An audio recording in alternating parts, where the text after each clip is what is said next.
E estamos no ar, este é o Motorsport Business, o seu segmento aqui no canal do motorsport.com, que fala sobre negócios, marketing, afins e mercado. Né? É sempre bom e interessante colocar aqui as pessoas que também fazem bonito, não só dentro das pistas, mas fora delas. Mais uma vez estou aqui com o Felipe Mota, você já observa ele, e temos aqui, com muita honra, uma das lendas do nosso motorsport fora das pistas, Geraldo Rodrigues, que é empresário, trabalhou com grandes nomes no Brasil, fora do Brasil também fez muito bonito. E eu quero até para primeiro agradecer a sua presença aqui, Geraldo, e até para apresentá-lo à galera mais jovem de internet, né? Por que a gente está trazendo o Geraldo Rodrigues aqui? Quem é Geraldo Rodrigues e como que você veio parar nesse mundo do esporte a motor no Brasil? Legal. Primeiro, obrigado, Eric. Obrigado, Felipe. Muito legal estar aqui. Eu acompanho muito o motorsport.com e admiro muito o trabalho de vocês. Bom, eu comecei com esse trabalho quando realmente ninguém fazia esse trabalho no Brasil, onde era até difícil de explicar marketing esportivo. Né? Você chegava numa reunião e falava, tem uma agência de marketing esportivo, mas como assim marketing esportivo? E não tinha um curso, não tinha faculdade, a gente tudo foi muito na raça, né? Eu brinco com o pessoal do escritório, hoje tem tantos programas, PowerPoint, a gente fazia proposta de patrocínio no Xerox, cortava, cola plit e punha o patrocínio e ia levar. Mas eu tinha uma confecção e trabalhei muito cedo, comecei com uma confecção de roupa de sportswear, chamava Pacific Shore, e em certa altura a gente começou a patrocinar um menino que corria de kart na época, o Walter Garcia. Eu sempre fui apaixonado por automobilismo. E aí foi onde eu pus meu primeiro pé, onde eu comecei a conhecer as pessoas. Que ano mais ou menos era isso? 92, mais ou menos. Eu acho que... Não, minto. Eu acho que é antes, 82. É, isso que eu ia falar. 82. Senão eu ia falar que ascensão meteórica. 82. Eu sou péssimo para data, tá? Então, me ajudem aí. 82, mais ou menos. E com isso, depois eu peguei dentro da empresa de confecções que a gente tinha, da loja de surf shop, montei um departamento para desenvolver um uniforme para corrida. Nessa época, eu comecei a correr de kart, eu já tinha 20 e poucos anos, e formamos uma categoria que chamava Senior Sprint, ou seja, era a quarta menor da categoria Senior, porque Senior era para cima de 30. Então, eu, Bruno Minelli, o Donato Galvez, uma série de caras que corriam na categoria sênior. O pessoal começou a reclamar, esses caras são muito novos para correr na sênior. E a gente era muito velho para correr com a molecada, porque a gente não era profissional. E aí daí surgiu a Reunion Uniformes. Uniformes. A gente fazia uniforme, eu e o Bruno Minelli, a gente juntos começou a fazer uniformes para corrida. E a marca era Reunion Uniformes. E com isso, comecei a fazer uniforme para algumas empresas, para a Pirelli na época. E aí comecei a fazer as coisas para o Rubinho e também para a Arisco. E aí, em certa altura, o Rubinho ia correr Macau, né? Ele ia fazer a corrida de Macau quando ele estava indo para a Fórmula 3000. E aí eles me convidaram, falaram, olha, o Rubinho está indo para a corrida de Fórmula 3, ele gosta muito de você. Sempre tive afinidade com o Rubinho, né? O seu contato era Rubinho ou Rubão? Começou para entender. Bom, foi o Rubão que me convidou, era o meu contato, eu atendia a fazer os uniformes para Arisco através do Rubão. Tá bom. A gente fazia umas coisas bem diferentes para a época, né? Uns casacos de nylon que não tinha fábricas que faziam isso ainda no Brasil, né? As coisas de corrida eram quase tudo importado, né? E aí a gente, quando chegou para a corrida de Macau, o Rubinho tinha que ir para lá, o Rubão não podia ir, ele falou, você não quer ir com o Rubinho nessa corrida? Eu não posso pagar o teu trabalho, até porque não era um trabalho, mas a Arisco paga a sua viagem, você vai com tudo pago. Eu tinha acabado de casar na época, eu falei com minha esposa, falei, eu vou, cara, acho que vai ser legal, vai ser uma experiência única. E foi uma viagem muito legal. Eu tenho uma foto, você pega um barco, né, de Hong Kong para Macau, nesse barco está sentado David Coulter, Gil de Ferran, Valdo Neri, Rubinho, tudo novinho. Tudo novinho, tudo molecada, e eu com os caras, né, ainda todos da Fórmula 3 para subir. Né? Legal. Então foi aí que começou. Depois de um tempo, eu fornecendo a Arisco, e fornecendo o Rubão também. Em paralelo, o Bruno Minelli me apresentou o Maurício Gugelmin, que já estava na Leighton House. Ah, legal. E aí eu tive o Maurício de Curitiba, tive um jantar com o Maurício, com o irmão dele, com o Alceu, e eles falaram, cara, a gente precisa de uma pessoa em São Paulo para fazer captação de patrocínio. O Bruno falou que você conhece muita gente, tal. Você não quer ajudar a gente? Eu falei, porra, vou trabalhar com Fórmula 1. né?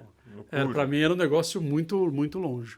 Então, só rapidinho, a sua primeira contato com a Fórmula 1 é via Gugelmin, não Barrichello. Exatamente. É Muito pouca gente sabe disso. É. Né? Foi através do Maurício Gugelmin, e esse convite veio deles. E eu falei, puta, imagina, eu vou começar a trabalhar com Fórmula 1.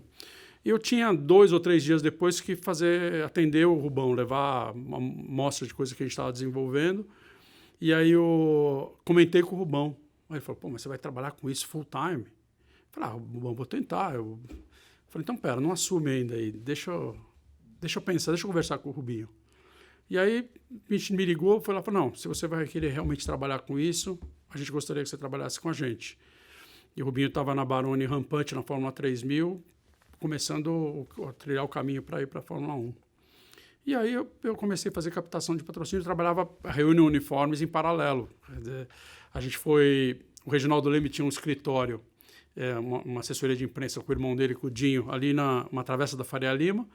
Então eu falei para o Rubão, pô, ficar em Interlagos é muito longe. Acho que é melhor a gente ficar mais perto de São Paulo e tal. Sim. Então a gente pegou uma salinha lá no escritório do Reginaldo e foi ali que começou a surgir primeiro a Barrichello Racing, né? E depois, posteriormente, a Reunion Sports. Só uma coisa que eu acho importante, porque além de falar de negócio, o público gosta dessas declarações. O Rubinho, que isso eu não me lembro.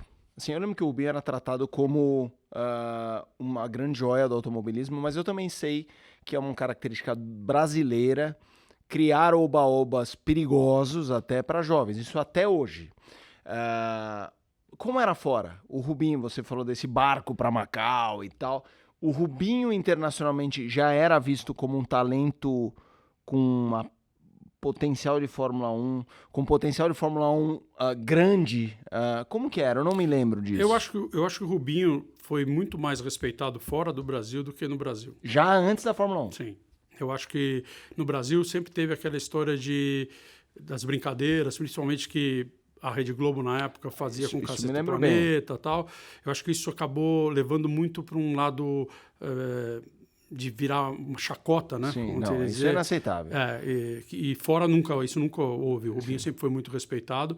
Todo mundo, nas categorias de acesso, ele sempre andou muito bem. Ele foi campeão de Fórmula 3. Claro. A última corrida, ele precisava chegar na frente do Coulter. O Coulter estava na pole e ele largou em 8º.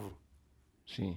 Sabe? Então tem coisas que as pessoas... A gente tem esse problema, né? É isso que eu queria, esse raio-x pré-Fórmula 1, porque eu me lembro pouco disso. Já tinha... Porque eu me lembro que quando ele faz a pole em Spa, cara, foi uma coisa muito anormal. Até hoje é quase, não sem precedentes, mas é daquelas que quando a gente lembra, esses feitos meio aleatórios e dele ser uma joia do grid, assim, daquele cara que tá numa equipe menor, mas que, tá todo mundo de olho. E isso eu não lembrava. E como você tava com ele, era essa precisão. Ele sempre teve muito respeito pelas equipes que ele passou. Você falar com o Dick Bennett até hoje, que era a equipe de Fórmula 3, que ele correu. Se você falar na própria Baroni Rampante, muitos membros da Baroni Rampante foram para outras equipes, que era a equipe de Fórmula 3000 na época.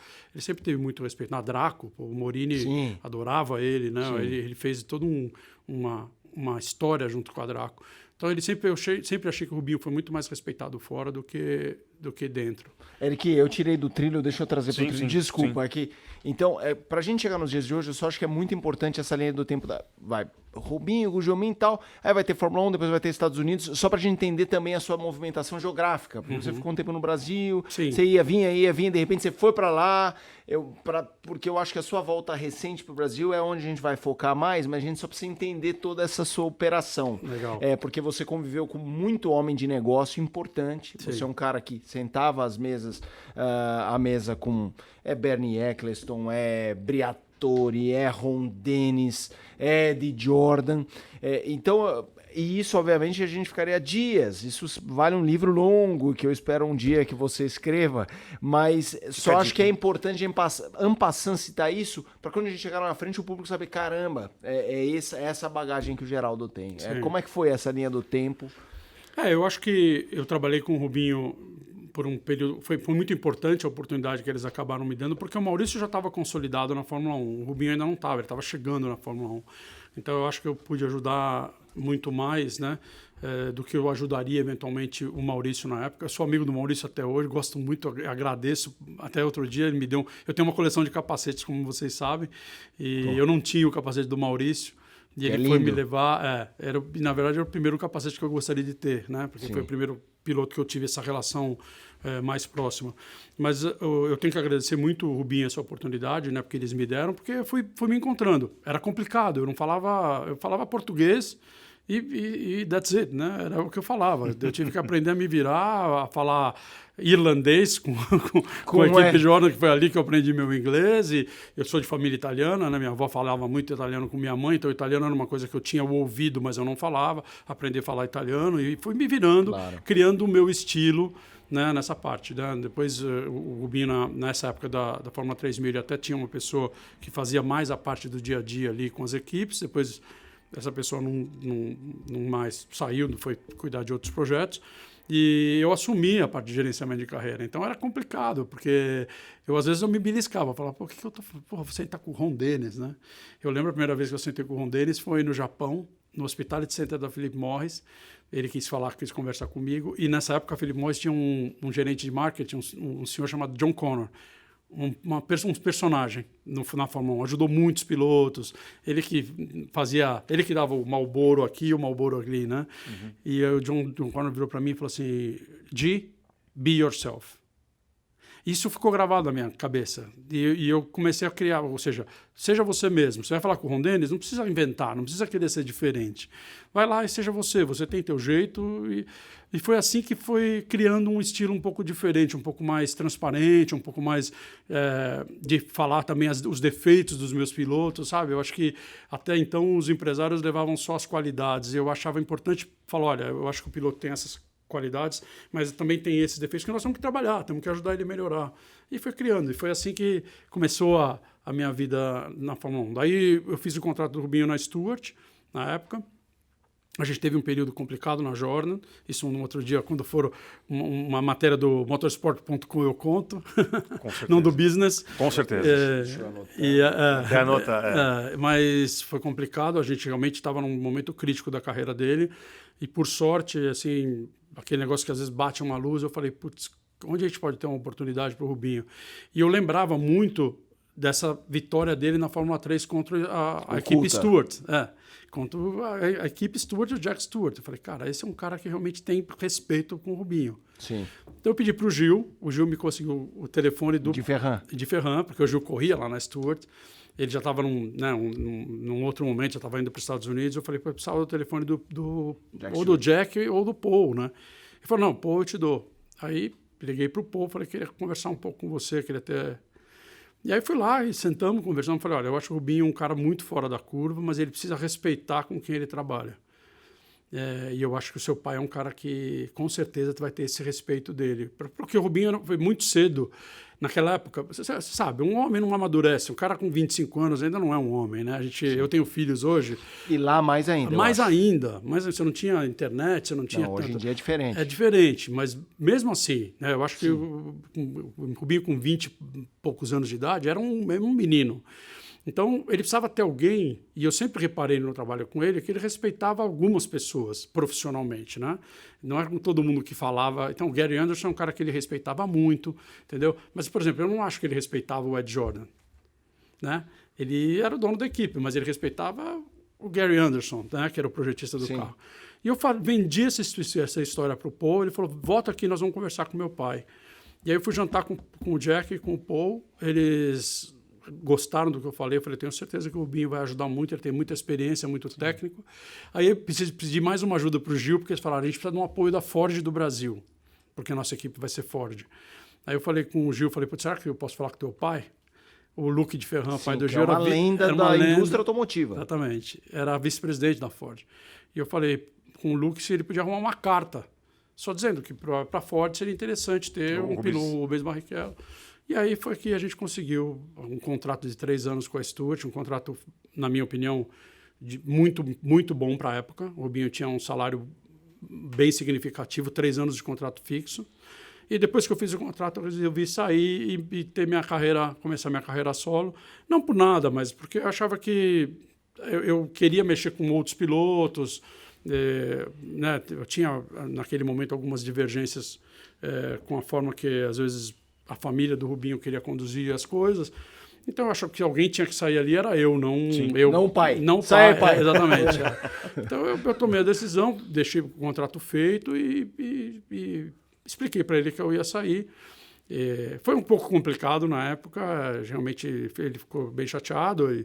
Isso demorou um tempo até para a gente, depois com o tempo a gente sentou, conversou, depois disso eu fui padrinho dele de casamento, a gente tem uma relação boa, mas eu sei que foi uma coisa que não foi muito entendível, vamos dizer assim, ou compreensível dele naquele momento. Mas, graças a Deus, a carreira dele ali voltou a retomar, depois daí ele fez todo esse brilhante trabalho dentro da Fórmula 1 e é reconhecido até hoje, né? E aí depois, como carreira solo, como é que... Aí foi engraçado, porque eu era muito, muito ligado à história Geraldo do Rubinho, né? Era meu Geraldo do Rubinho. Exatamente, era quase meu sobrenome, né? Geraldo do Rubinho, né? Aí eu tinha essa preocupação, pô, eu vou sair daqui, hoje eu ligo para um lugar, para um patrocinador, para alguém, e falo, oi, tudo bem, o Geraldo trabalha com o Rubens Barrichello. É uma coisa. Eu ia começar, ok, o Geraldo Rodrigues, né? E aí? E eu tinha um pouco essa preocupação. Eu já ajudava o Tony Canaan. Eu levei o Tony para dentro da Barrichello Racing ali. Então, o Tony eu continuei tocando a operação. O pai dele faleceu quando ele tinha 8 anos, vocês sabem da história. Então o Giulianelli até falou. Eu era também um pouco meio stepfather ali dele, ajudava um pouco nas coisas dele como homem e tal. Então, o Tony veio para a Reunion. Nesse momento, eu peguei o Luciano Burti para cuidar. O Luciano Burti estava fazendo Fórmula Vauxhall, né, que era a Fórmula GM lá na Inglaterra, e o Ricardo Zonta, que corria na Draco, e que na minha opinião, era um piloto que tinha muito potencial, então fui trabalhar com esses três pilotos, né? E aí foi muito legal, os 3 foram campeões no primeiro ano. Aí eu peguei um pouco do dinheiro que eu tinha guardado e fiz um anúncio na Autosport inglesa, que é quase o que é o Motorsport hoje. Autosport hoje está conosco. Então, mas na época era a Bíblia. Né? A gente tinha que ler, era referência. Toda semana a gente tinha que ler Autosport para ver o que estava acontecendo. Claro. Tal. Poxa. Pô, eu comprei um anúncio de uma página Autosport inglesa, imagina. Na época era uma bica. Fábula. 5 mil libras. Imagina o que era, se é dinheiro hoje, imagina o que era na época. E eu coloquei um anúncio, Reunion, 1 season, 3 champions. E aquilo realmente mudou a minha história profissional, porque as pessoas começaram a entender que agora era o Geraldo da Reunion, não era mais o Geraldo do Rubinho. E a partir daí não parou mais, foram vários pilotos. Nós pedimos para você fazer um parênteses, você já utilizou Reunion uniformes e agora Reunion Sports. Por que Reunion? Então, essa marca eu vi uma vez, eu tinha 16 anos, fui uma viagem para os Estados Unidos, foi minha primeira viagem internacional, e eu vi essa marca e eu achei tão legal o Reunion. Eu falei, pô, tem tudo a ver, né? Você sentar, você se reunir, você estar junto, você falar. Eu sou muito disso, né?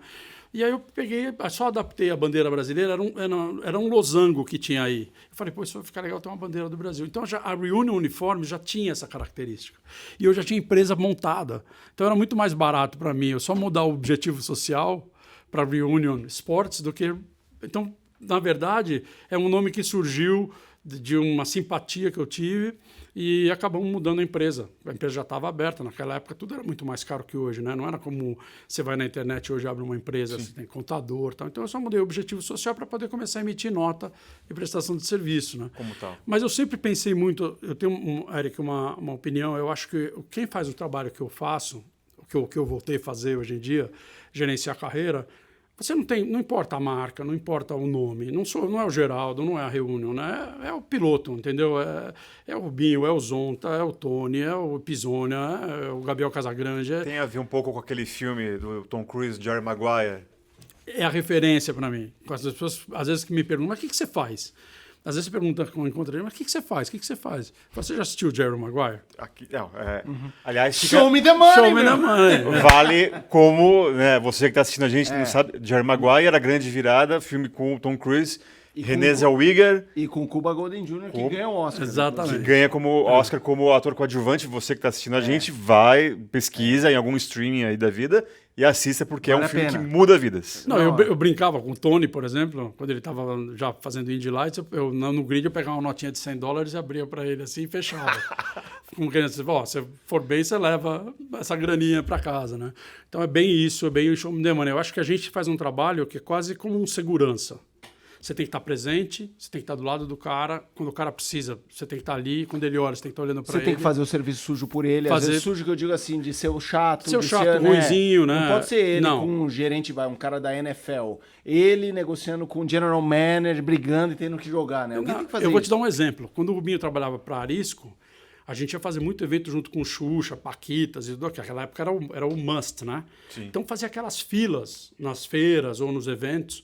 Eu ia para o último da fila e toda pessoa que entrava na fila eu falava: desculpa, o Rubinho precisa ir embora, não vai poder atender. Desculpa, para que a pessoa não se ficasse a fila inteira até chegar nele. Quando eu chegava mas isso é respeito. Então, era o formato. Eu acho que é isso que a gente tem que fazer. É isso. Entendeu? É ajudar a imagem do teu piloto, do teu atleta, a ser uma imagem querida.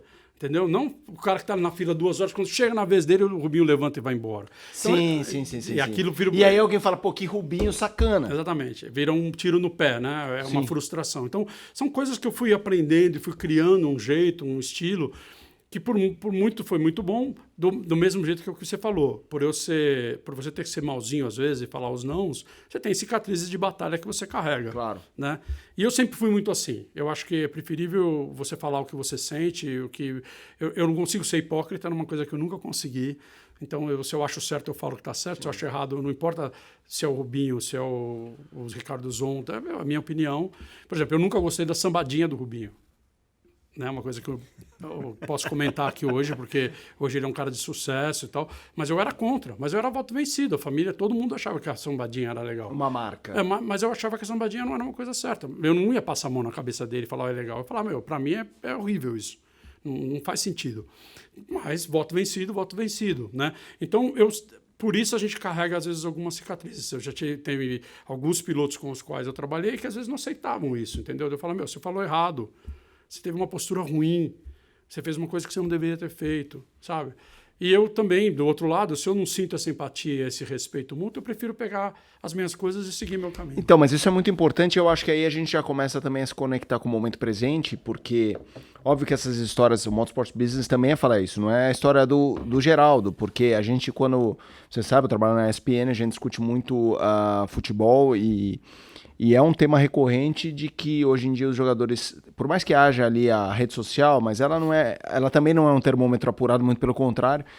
Às vezes o jogador está numa rede de relacionamento muito de proteção, o que é ok, porque eles precisam de amparo, mas que não há a figura do, cara, você falou besteira, você errou, ou essa postura faz mais mal a você do que bem. Como que você, até hoje, trabalha isso? De ser o chato da equipe de apoio, de ser o cara que fala, você não pode falar isso, putz, você deu um tiro no próprio pé, ou você está cuspindo na instituição que você trabalha. Sim. Como é que você... Eu acho assim, hoje, é lógico que para mim é muito mais fácil, depois de tantos anos e tantos pilotos, a respeitabilidade que eu tenho com os pilotos que eu trabalho hoje em dia, né? Hoje eu tenho, por exemplo, eu dou como exemplo, é uma delícia eu trabalhar com o Lucas Moraes. Porque o Lucas é um cara que... Não, ele é excelente. A gente fala desse lado do balcão também. Além dele ser um cara muito educado, né? Ter uma postura muito bacana, ele é um cara que escuta muito. O Gabriel Casagrande, sabe? O cara já é campeão da Stock Car, mas a gente tem uma relação, uma troca, né? E eu não falo para ele se ele tem que fazer a curva em segunda, em terceira, se o Camber ou o Casta, porque não sei. Claro. Mas eu falo para ele, cara, essa entrevista você posicionou de um jeito, você posicionou do outro, com o patrocinador você fez assim.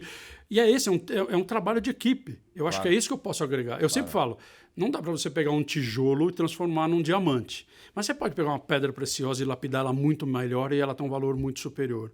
E é isso que eu gosto de fazer, é encontrar essas pedras preciosas e ajudar a lapidar eles como profissionais. Hoje eu posso falar muito mais, então eles escutam muito, eu tenho menos esse desgaste. Mas lá para trás não era assim, até porque eu dependia daquilo para viver. Eu não podia virar para o Rubinho e falar, você falou uma besteira, eu não podia bater radicalmente, eu podia chamar e falar, Binho, eu acho que isso aqui não foi legal, colocar, porque no final do dia ele era meu patrão. Claro, então eu deveria ter, eu tinha que ter esse respeito e esse formato, né?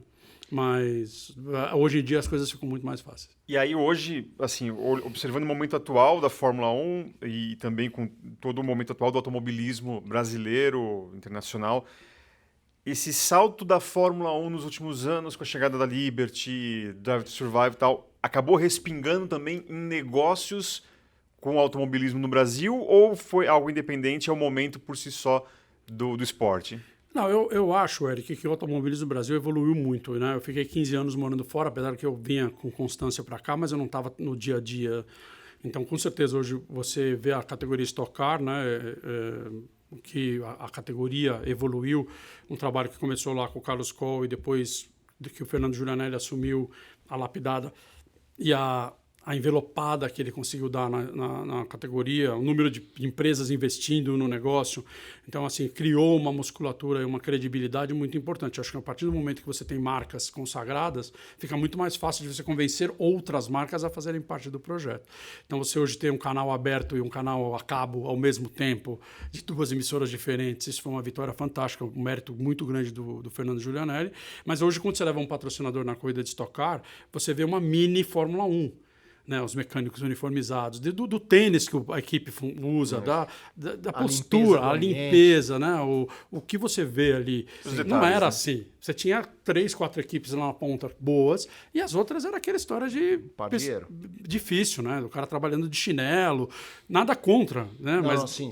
Mas não é uma postura, né, porque além do risco do cara se machucar, né? Hoje não, hoje você tem um... Então eu acho que o automobilismo, aí, além da Stock Car, é claro, você tem as outras categorias que também cresceram, né? Você tem, né, aí o projeto que está sendo feito com o Thiago da NASCAR Brasil, que é um projeto bacana, você tem Endurance, então eu acho que o automobilismo como todo no Brasil levantou, e eu não acho que isso tenha a ver diretamente com a Fórmula 1, sinceramente falando. Eu acho que sim, a Fórmula 1 encontrou um novo caminho, hoje ela atinge um público jovem, que ela não atingia mais, porque... Que moleque hoje tem paciência para assistir 2 horas de televisão? Nenhum. Uhum. Mas hoje o cara quer ver o cara que ele viu no Netflix, ou ele quer ver a corrida sprint, onde eles fazem os carros parecer carro de videogame. Então, eles conseguiram trazer alguns atrativos para o público jovem e para o público feminino também, que era uma coisa que não tinha antes. Então, eu acho que isso foi um mérito muito grande da Liberty, também deixar muito mais acessível o paddock, o grid, né? As pessoas terem acesso, conhecer os pilotos. Eu lembro que a gente não podia filmar dentro. A gente trabalhando na Fórmula 1, eu trabalhando diretamente com o Rubinho, eu não podia filmar o Rubinho dentro do carro, sem ter uma credencial para minha câmera, sem pagar direitos para... Credencial de câmera. Credencial de câmera virava um CNPJ, exatamente. Um CPF. Então, eu acho que isso tudo... Eu acho que a Fórmula 1 teve uma evolução. Com certeza, hoje, os números, apesar que as pessoas às vezes falam, mas está perdendo audiência. Pô, perdendo audiência, nós estamos falando de bilhões de telespectadores. É um público muito nichado, com muito poder aquisitivo, o cara que consome realmente, né, o produto da Fórmula 1. Então, eu acho que a Fórmula 1 é um produto excepcional, né? Eu acho que eu não discuto. E no Brasil, com certeza, essas categorias, eu falo mais da Stock Car, hoje é um produto excelente, né? Onde você tem um paddock club que é de um nível de Fórmula 1. Então, acho que as duas cresceram, não acho que tem uma ligação direta, até porque a gente não tem mais um piloto hoje em dia na Fórmula 1, espero que a gente tenha em breve. Então, eu ia fazer outra pergunta, mas para não perder esse gancho, a gente não tem piloto, mas temos algumas marcas apoiando. Recentemente o Georgios Frangulli estava aqui falando sobre o Oakberry, tem XP, tem o BRB envolvido, tem a Porto Seguro, conectadas ou a equipes ou via algum piloto de certa forma. Você tá nessa. Eu queria que você falasse desse momento. Eu decidi voltar para o Brasil 1 ano e meio atrás, depois de ficar 15 anos fora, fazer algumas tentativas, uns projetos sonhos, né? Aquela história de NASCAR, para montar equipe e tudo mais. Mas por uma decisão pessoal, para estar mais próximo da minha mãe, da minha família. A minha mãe está bem, mas eu quis dedicar mais tempo para ela. Voltei para o Brasil. Eu não achava que eu ia voltar tão rápido a estar no mercado, sinceramente falando. Eu tinha até uma certa preocupação, vamos dizer assim, de me recolocar. Eu não ia conseguir ficar parado, mas ao mesmo tempo 15 anos fora do mercado. O mercado muda, né? Claro. As coisas mudam. Hoje o Brasil estava num momento difícil, tanto de eleição quanto de pandemia, né? Exatamente. E marketing esportivo hoje, você estuda, você tem os caras num nível, né? Eu vou chegar lá, um dinossauro do marketing esportivo, como vai ser? Mas graças a Deus foi muito bacana. Eu acho que tudo que a gente plantou lá para trás teve realmente um valor. Eu resolvi reabrir a Reunion eu mesmo, eu sozinho ali. Hoje a gente já está com estrutura, a gente já está de pé, temos um escritório próprio, estamos com uma equipe trabalhando. E pilotos voltaram a me procurar para gerenciar, para ajudar. Entre eles, como eu falei, essa história do Lucas foi uma coisa que realmente vamos ter um anúncio agora em breve muito importante para a carreira do Lucas. Dia 6 de novembro a gente deve ter um anúncio muito bacana.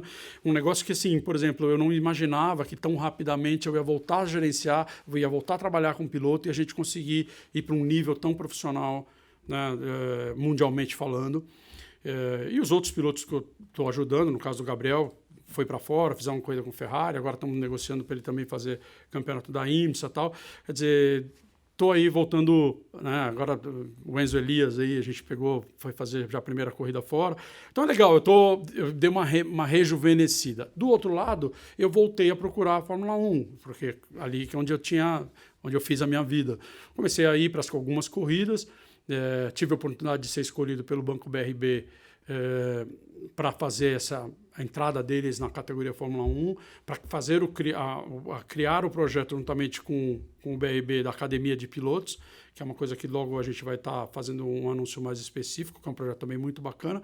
E hoje eu tenho representação aqui no Brasil de 3 equipes, né? Então eu represento 3 equipes de Fórmula 1 no Brasil com essa minha volta. O Stefano Domenicali está lá, que é uma pessoa que eu conheço há muito tempo, também me abriu as portas para eu voltar a ter meu credenciamento, que a princípio foi isso que eu consegui fazer. Então hoje a gente está aí com um trabalho além do trabalho que a gente faz. Quais são as equipes? Isso pode falar? Posso. Eu estou fazendo um trabalho para a McLaren, legal, que hoje tem 2 ex-pilotos meus lá, né? Eu tenho o Gil e o Tony, então é muito legal estar junto. O Zac Brown é um cara que eu conheço desde a época que ele correu junto com o Tony lá atrás, né? Tá tentando fazer o Lando Norris ser palmeirense, né, Geraldo Rodrigues? Exatamente. Ele já é. Então a gente fez estamos fazendo algumas prospecções para a McLaren. A gente está fazendo um trabalho para a Sauber Audi, né? Porque a Sauber está passando, ela já está num ano agora de interface, né? Já é um trabalho do Andreas pela Audi Motorsport. Então está fazendo um phasing out da Sauber e assumindo com a Audi. E para a Alpine, né? Porque para o grupo Renault com o BRB. Então, esses trabalhos estão bem bacanas. Eu acho que a gente vai ter algumas coisas bem legais acontecendo nos próximos anos. E Fórmula 1 é um business fantástico, né? O que você gera de business to business ali, eu acho que, por exemplo, levar o Paulo Henrique, o presidente do BRB, numa corrida e ele poder sentar na mesa com o CEO mundial da Renault, né? Uma coisa que quanto que isso demoraria para ele para poder ter essa oportunidade e para falar diretamente sem interfaces, né? Então é isso que a Fórmula 1 tem de valor. Não, é a possibilidade que foge ao marketing em si, ao negócio para a indústria, né? A gente está falando de banco, que tem a capacidade de financiamento de carro e tudo, e de montadora que vende carro. Exatamente. Né? Então isso o que pode gerar para essas empresas, né? Então você ter a oportunidade de sentar do lado de uma Microsoft ou de sentar do lado, né, claro, de empresas que você fala direto com o decision maker, o cara que toma uma decisão. E isso, às vezes, agiliza muito o processo. E eu vi isso muito na minha vida. Você deve estar acostumado, né? Com aquele e-mail que você vai estar... Vamos estar vendo. Não, vamos estar vendo não, telemarketing. Né? Porque é aquela coisa... O projeto tem que chegar na mão certa, né? Sim. Tapinha nas costas. O BRB foi isso, cara. O BRB foi uma oportunidade de ter encontrado o Paulo. Eu já conheci ele pela Stock Car, ter encontrado o Paulo Henrique, o presidente do BRB, no paddock da Fórmula 1. Ele tá ali andando com a esposa. E eu falava, você quer ver um carro de Fórmula 1 de perto? Falei, pô, dá para ver? Eu falei, não, dá para ver. Aí eu fui lá. Nisso, na época, o Otmar, que era o CEO da Alpine, que é um amigo pessoal também, que a gente tem uma relação de mais de 20 anos, ele me viu com a pessoa, se aproximou, apresentei para o Paulo, então o CEO da equipe foi levar o presidente do banco para ver o carro. E a partir daí cria uma sinergia, uma oportunidade, né? Que não tem tantos steps tantos passos que você tem que dar para você conseguir atingir um business importante. E eu tenho outras 20 exemplos de empresas que a gente já fez isso com o automobilismo, né?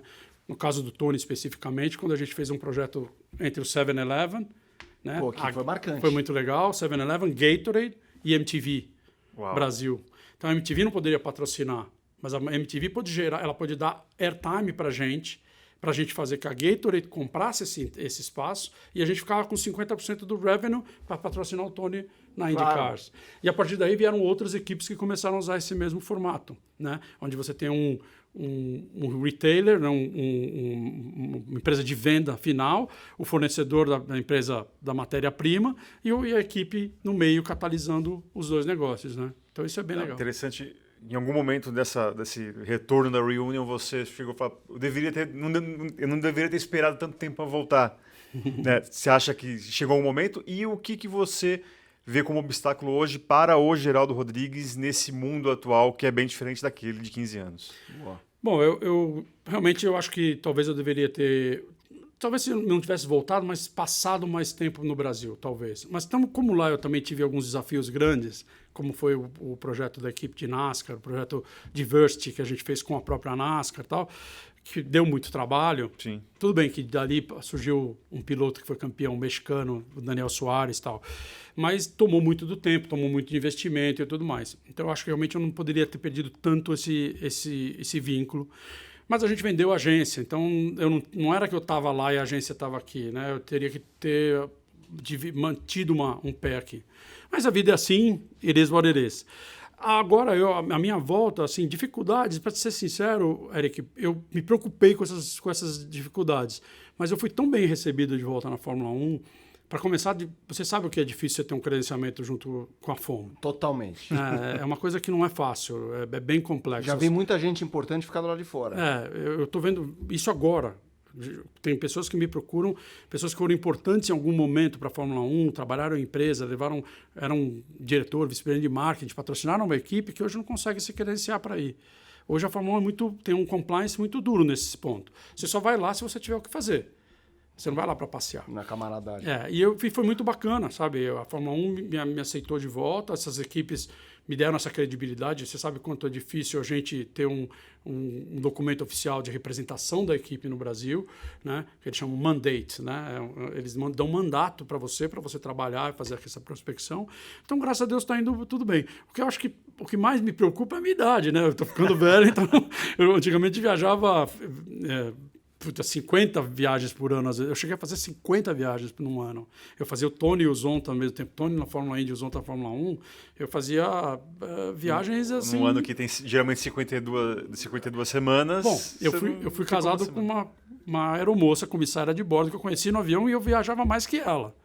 Então, essa é uma história que eu até conto, uma forma divertida, porque eu viajava muito mesmo. Ela fazia 30, 40 viagens por ano como comissária internacionais, eu cheguei a fazer mais de 50. Toma essa! Né? Então, hoje, meu físico já não é o mesmo, né? Pega, entendeu? Não dá para falar mentira, inventar. Então, se eu faço uma viagem internacional, no dia que eu vou... Eu chegava de manhã em Congonhas... O táxi já ia direto. Direto para o escritório. Aliás, em Guarulhos, eu ia direto para o escritório, eu trabalhava o dia inteiro, só ia para casa à noite.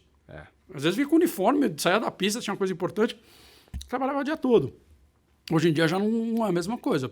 Eu até vou para o escritório direto se tiver que fazer, mas chega na hora do almoço eu vou para casa.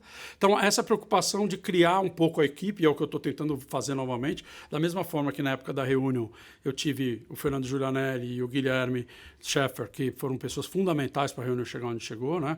Depois a vinda do Fernando Von também, quando a gente cresceu para outros esportes. Eles foram pessoas que eu trouxe de mercados diferentes, desenvolvi. Eu estou fazendo esse mesmo trabalho hoje na reunião. Estou criando um time para que não dependa tanto só da minha presença, né? Eu tenho o Eros hoje, que é meu sócio na Reunion, né? O Eros Narlock está me ajudando bastante também. Então a gente tenta formar para que a gente possa... E hoje o video call ainda ajuda um pouco. Sim. Né? Eu cheguei aí para a Inglaterra de manhã e voltar à noite, na época do Rubinho com a Jordan. Para ver um teste. Pegar um voo à noite, chegar de manhã em Londres, dirigir até Silverstone, ficar no teste, conversar com a equipe, pegar o voo à noite e voltar para o Brasil. E não foi uma vez que eu fiz isso. Fiz algumas vezes isso. Hoje em dia já não dá tanto para fazer isso. Eu tenho que... Eu acho que esse é o meu... O cartão de milhas dele devia ser uma beleza. O filme do George Clooney, lembra que tinha Amor... Não é Amor Sem Escalas, mas é alguma coisa que ele era um viajante. Porque eu lembro, porque na época eu cobri a Fórmula 1 e esses cartões assim, de ouro, era muito legal. Hoje na América chama Concierge Key. Você é mais que o Executive Platinum. Você tem um cartão que chama Concierge Key, que é bem... Você entra no avião antes, às vezes, da própria tripulação. É verdade. Até, você fica até sem jeito, às vezes. Eu viajava muito, eu tinha esses cartões por causa de trabalho, claro. E eu lembro que a primeira vez que eu levei a minha mãe numa viagem junto, eu acho que ela pensou que meu filho deu certo. Sabe, porque você pode pôr um convidado, né? E aí eu acho que ela falou, gente, que é isso? Era barato. É verdade. Ô, Geraldo, a gente tá caminhando para o fim da entrevista, mas claramente vamos falar de outras. Mas eu fiquei com medo da gente antes falar muito da parte de Fórmula 1 e realmente a gente tá conseguindo falar do lado business. Ótimo. Geraldo, Estados Unidos e Brasil. Existe uma diferença absurda não de automobilismo, de países, de cultura. E qualquer pessoa que está assistindo a gente, que já foi fazer qualquer dia de turismo nos Estados Unidos, vê isso na prática. A mentalidade dos caras para mercado, para consumo, tudo muito fácil, não só, mesmo que não envolva dinheiro. Assim. A sua volta, depois de muitos anos com uma cabeça regulada para o mercado norte-americano. O que foi mais difícil? Ver essa diferença de mentalidade para fazer negócio aqui no Brasil. Eu acho que o patrocinador nos Estados Unidos ele não faz nada por um ano. Não tem contrato de um ano. O cara sabe que um ano não dá para ele medir nada e nem realizar nada, porque ele até tem que conhecer o produto que ele está comprando. Tá bom, eu vou fazer Fórmula Indy. 500 milhas de Indianápolis vale mais que o campeonato inteiro. Às vezes, quando o cara compra uma temporada, 12 corridas. Ele não sabe isso. Long Beach é legal porque tem essa particularidade para esse tipo de cliente. Então, os contratos lá são de 2, 3 anos, o que dá muito mais, deixa muito mais sólido o investimento e muito melhor para a gente planejar. Aqui no Brasil, eu ainda sinto muito isso, sabe? Todo ano é um ano de contrato, no final do ano tem que renovar um parto. Parto é difícil, nem sempre. Às vezes você não conseguiu entregar tudo por uma série de situações, né? Porque às vezes acontece, aquela corrida choveu, né? A corrida de São Paulo, que era super importante, onde eu ia levar todos os convidados, choveu e vários convidados não foram. Então, eu acho que essa é a diferença principal. Lá eles pensam num projeto de 3 anos e long term, aqui sempre é um ano. Eu acho que isso é uma cultura que a gente deveria... Eu já vejo que isso tem sido feito na Stock Car, eu acho que eles estão conseguindo fazer contratos mais longos, mas não é fácil. Eu acho que isso é uma coisa que a gente deveria sempre lutar para conseguir. A outra pergunta que eu tinha é em relação, que eu acho que deve ser uma das coisas mais complexas, que é, a gente está falando de marketing, é um setor que se trabalha comissionamento, tanto com quem está te patrocinando, como são divisões, quanto com quem está do seu lado do balcão. É uma das partes mais estressantes do negócio, porque, óbvio, pode parecer muito claro, 15%, 10%, 20%, mas eu percebo, como jornalista, que isso é algo que sempre dá discussão, especialmente quando o bolo vai crescendo. 10% de 10 é uma coisa, 10% de 100 é outra. Quando chega no 100, 10% ficou pesado. Mas era 10%. 10% são 10%. E ao mesmo tempo, eu percebo também que, embora hajam contratos muito claros, se eu ouço, e aí não é o Geraldo, se eu ouço o personagem A e eu ouço o personagem B, são duas verdades contadas que talvez a verdade seja o meio. É muito difícil, e eu como jornalista já ouvi várias e várias histórias. E eu ouço e eu falo, cara, eu não consigo entender onde está a verdade. Eu ouço esse cara e ele não parece estar contando uma cascata, eu ouço o outro lado, não parece estar... Mas isso me parece ser algo muito sensível nesse mercado. Olha, eu acho que isso tem um pouco a ver com o ser humano. Né? Eu vou dar um exemplo primeiro dos pilotos para depois falar dos patrocínios. O piloto, quando ele ainda não atingiu um nível, ou quando ele precisa de ajuda, ou quando ele precisa de patrocínio, ele chega para você e fala, eu quero te contratar, eu te dou metade. Você arruma 10, você fica com 5. Sim. Né? Naquele desespero de conseguir, porque sem budget ele não corre. E quando está tudo no zero, né? Exatamente. É fácil oferecer metade de zero. Então ele fala, eu não tenho nada, vamos fazer o seguinte, eu não posso te pagar, mas eu te dou metade do que você conseguir. Então, primeiro, é complicado, porque para você trabalhar, você tem um custo, você tem um escritório, você tem gente, você tem viagem, você tem... Né? Você não paga a sua conta chegando lá no supermercado e fala, olha, o dia que esse piloto tiver sucesso, eu volto aqui e te pago o leite do meu filho ou a escola. Então, isso sempre é um fator que é um pouco complicado. E o outro, que quando ele se vira famoso, quando ele consegue atingir um nível, ele começa a fazer essa conta. Ele fala, mas eu estou pagando 20%, ou 15%, ou 10% para esse cara, por que eu vou pagar isso para ele? Entendi. Né? Tô ganhando 10, vou dar 1 pro cara? Ele esquece lá para trás. Então, é cíclico. O piloto te procura quando ele não tem nada, assim, quando ele está precisando. Aí ele chega num nível que muitas vezes ele acaba brigando com o empresário ou com a agência. Aí depois ele vai naquela fase, depois ele começa a cair, ter problemas. Aí ele volta a procurar, porque ele entende. Muitos, Felipe, muitos vieram para mim. Se eu tivesse te escutado, eu já ouvi isso um monte de vezes. Se eu tivesse te escutado. Porque a gente falou, molecão, tal, às vezes toma decisões que não são as melhores a serem tomadas. Então, é meio do ser humano. Com relação à empresa, e isso eu já faço com os pilotos, eu faço com as empresas também, eu acho que é pactos claros, amizades longas, né? Uma frase que eu aprendi com o Wilson Fittipaldi, com o pai do Christian. Do Christian. O Wilson falou isso uma vez para mim e eu uso isso muito na minha vida. Eu acho que tudo que está combinado não é caro. Então, se a empresa te procura, fala, olha, eu quero esse projeto, como você trabalha? Você pode trabalhar de 2 formatos. Você pode trabalhar com um fixo, ou você pode ser comissionado. Se você for comissionado, é o teu direito. O que eu não acho justo é você ganhar dos 2 lados. Isso eu nunca fiz com nenhum piloto meu. Então, eu sempre uso isso como... Às vezes, né, você ouve falar, ouve crítica, isso, aqui, o Geraldo... Mostra um projeto que eu fiz que eu ganhei da equipe do piloto. Não, se eu trabalho para o piloto, eu ganho do piloto. Eu não ganho da equipe. Eu vou lá e brigo até o fim para baixar o budget para tal. E na empresa é a mesma coisa. Se hoje eu vou fazer um projeto, você me contrata, motorsport.com, Geraldo, eu quero um projeto, eu quero entrar na NASCAR. Você pode fazer esse trabalho para mim? Eu falo, vou fazer, Felipe, não tem problema. Quanto você tem de budget? X. Eu vou ganhar, a equipe vai me pagar um comissionamento. Transparente. Eu não estou roubando nada. É uma forma de remuneração, né? Às vezes você fala assim, comissão como fosse um negócio. Não, a comissão é uma forma de remuneração. Ou você fala, o que você fizer eu economizar, eu te passo como um comissionamento. Então, é importante ter essa combinação clara e não ganhar dos 2 lados. Porque você não vai nunca conseguir defender o teu cliente se você estiver ganhando da ponta de lá. Então, hoje em dia, é muito claro comigo, com os meus pilotos ou com meus clientes, empresas, eu deixo claro, como você quer fazer o contrato? Remuneração, você vai me pagar, você quer que a equipe me pague, e a gente faz um contrato, isso tudo transparente, os contratos são ali, todo mundo tem acesso, geralmente assinam como anuentes, para já não deixar nenhum tipo de dúvida. Mas é uma remuneração honesta e como deve ser feita, né? Se você começou vendendo 100, depois você foi para 1 milhão, sorte do teu cliente e sorte sua. Você ganhava 10, você vai ganhar 100. Você tem parte desse mérito, né? Então é assim que eu enxergo. Maravilha. Além de tudo, tivemos histórias aqui, aula, né? E muito mais, além de dicas de filmes que a gente deu hoje aqui. Geraldo Rodrigues, muito obrigado pela sua participação aqui, emprestar esse tempo, emprestar o seu conhecimento. Obviamente, já temos pré-agendado aqui uma volta e a gente vai querer explorar essas histórias, que tem muita história boa aí. E ele já participou de lives aqui com a gente, também já emprestou aí algumas histórias, mas eu sei que... E o livro também a gente tem que cobrar.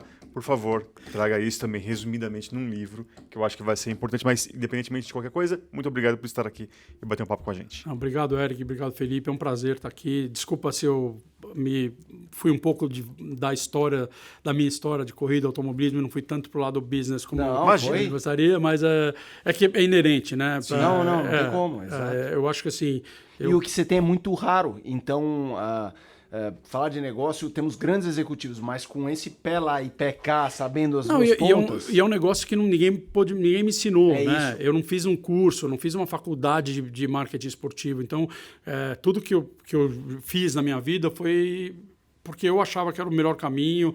Eu digo sempre, não fiz direito, né? Deveria ter feito, porque o que eu gastei de dinheiro com advogado... Mas, por exemplo, os contratos, geralmente, eu que sempre redigia a parte comercial, o corpo do contrato, e o advogado passa isso para juridiquês. Mas não é, o advogado não consegue fazer o contrato sem ter a profundidade e o conhecimento, né, que a gente tem no dia a dia. Então, é muito ligado. A história está muito ligada à minha profissão e tudo que eu tenho na minha vida veio de automobilismo, né? Tudo, 100%, dessa roupa, meu carro, a minha casa. Então, eu fui muito ligado. Por isso, desculpa se eu fui para lá. Mas o toque humano que você falou tem a ver, inclusive, com a dica de filme do Jerry Maguire, que é uma coisa que ele coloca, acho que a grande lição da parte profissional dele é essa. Menos clientes, mais relação. Exatamente. E a outra parte ali também romantizada do filme, que não vem ao caso neste momento. Felipe Mota, muito Valeu, obrigado mais uma vez. Apresentador dos canais ESPN está sempre aqui conosco no Motorsport Business. Também de suma importância. E você que está acompanhando a gente, eu tenho certeza que você gostou. Vai dar o like, também vai se inscrever no nosso canal para sempre ficar por dentro de tudo que acontece aqui no nosso canal e não perder tempo quando a gente subir uma entrevista como essa com o Geraldo Rodrigues. Então, você também acompanha o motorsport.com nas redes sociais, estamos nas principais. Você não perde nada, tá legal? Motorsport Business fica por aqui. Até a próxima. Tchau, tchau.